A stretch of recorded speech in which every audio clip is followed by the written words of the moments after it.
Mr. Acting President of the Constitutional Council, ladies and gentlemen, presidents of institutions, Mr.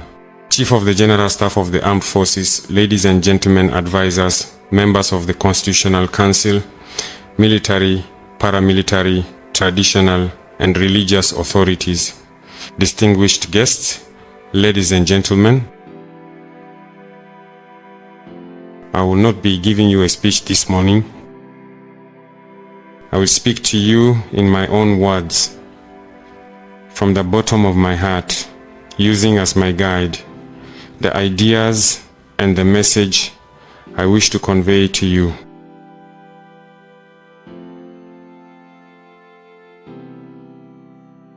Mr. President Acting President of the Constitutional Council, ladies and gentlemen members of the Constitutional Council, distinguished guests, valiant people of Burkina Faso, it is appropriate here to recall the circumstances in which the crisis of September 30 occurred. On this point, we all see the degrading security and humanitarian situation in which our nation was living. This led us last January, in fact, to take unconstitutional actions in order to restore, rejuvenate, and revive this nation. The objective, therefore, of the advent of the patriotic movement for safeguard and restoration was to take our destiny into our own hands. However, from January 24th to September 30th, we have observed deviations that once again led on September 30th to a realignment of this transition. That is why, once again, as our predecessors taught us, as quoted by the interim president of the Constitutional Council, Captain Thomas Sankara, he said it himself, we have decided, in all conscience and before history, to take responsibility for our revolt. This revolt is that of thousands of internally displaced people. This revolt is that of soldiers on the front lines they therefore continuously and courageously challenge the enemy who hides and who no longer hides. This war, which we have long denounced as an unconventional war, today we can be certain that we are facing an army. This revolt is also that of the volunteers for the defense of the homeland, who are also paying a heavy price, but who defend this country with all their heart and soul. This revolt is that of our brothers and sisters in the afflicted communities. It is, finally, that of all Burkinabés, both those inside and outside the country, who, aware of the abyss into which the nation had fallen, have led us to take responsibility for ourselves once again. I cannot continue without first offering our condolences to the bereaved families for the events that occurred on September 30th. We also wish a speedy recovery to the injured and to everyone who was a victim of the events of the 31st and 2nd of October. And I would also like to say that these events are also their revolt. We will pay tribute to them. Also, I would like to take this opportunity here in front of everyone to salute the traditional and religious authorities, as well as all the dignitaries who spared no effort during these events to help us avoid the worst. I thank them from the bottom of my heart for their contribution to easing tensions and ensuring a peaceful resolution of the situation. Once again, thank you to all these dignitaries, to all these authorities.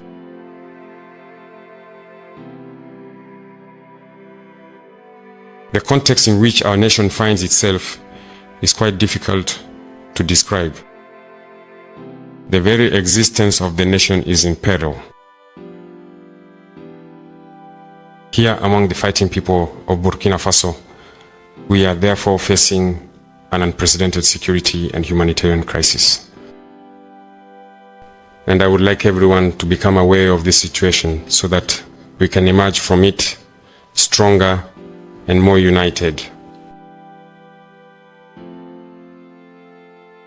Beyond the fact that a large part of our territory is out of our control, thousands of our fellow citizens have become refugees in their own country, what we have long called IDPs, internally displaced persons. I would like to remind you here of our objectives. Our objectives are none other than the reconquest of the national territory occupied by this horde of terrorists. Our objectives are also to give new hope to all our compatriots afflicted by this conflict. It is also to envision endogenous development, relying only on ourselves and striving to fundamentally rethink our agriculture, our livestock farming, our technology, and to examine the foundations of the actions that underpin our aspirations for prosperity. I would like to reassure you once again, our partners and all the friendly countries of Burkina Faso, that we will honor the commitments we have made before all our partners and all the friends of Burkina Faso.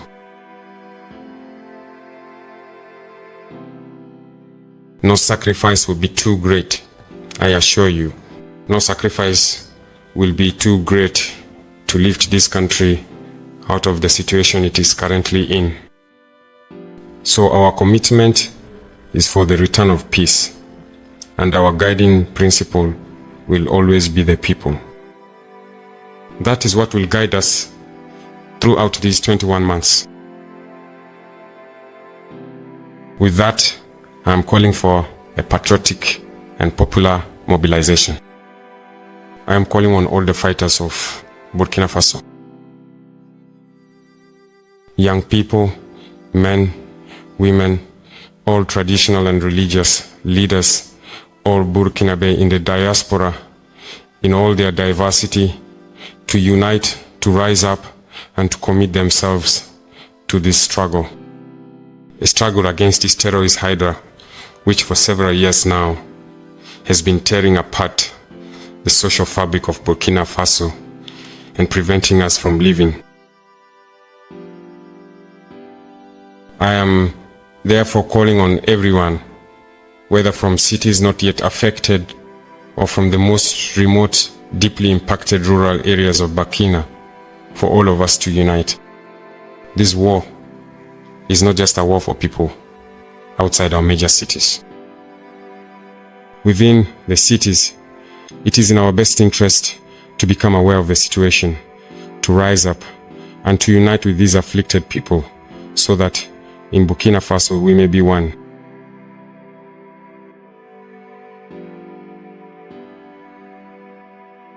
Finally, I must remind you here, for my part, that I will be fully and unwaveringly committed at your side, working together with you and with all Burkinabe people on all the various fronts and in every possible way for the complete and total liberation of our territories until our shared goal is achieved. For my nation, I will fight until my last breath. And I call on all of you to embrace this as well. Finally, I would like to once again reiterate here to all my compatriots our deepest and most heartfelt gratitude and sincere thanks, and to express the hope that this momentum which has guided us over these past days, that this fervor among the youth will be even greater in the fight against terrorism. Let us pool our energies. Let us truly unite. Let us stand in solidarity. Let us support one another, whether you are a Burkinabe at home or abroad. Everyone has a contribution to make so that this country can rise from where it is. My conviction is unwavering. Burkina has capable people. Burkina has fighters, and we can overcome this. We can win this battle. We can win this war. I am convinced, and I say it. We have fighters, and we can do it. Finally, dear defense and security forces, paramilitaries, I invite you and all of us to unite. To unite and to put certain quarrels aside, because the enemy before us is much more united. Let every uniformed person give their best, and together may each of us contribute so that we can achieve victory as soon as possible. The enemy is not above us.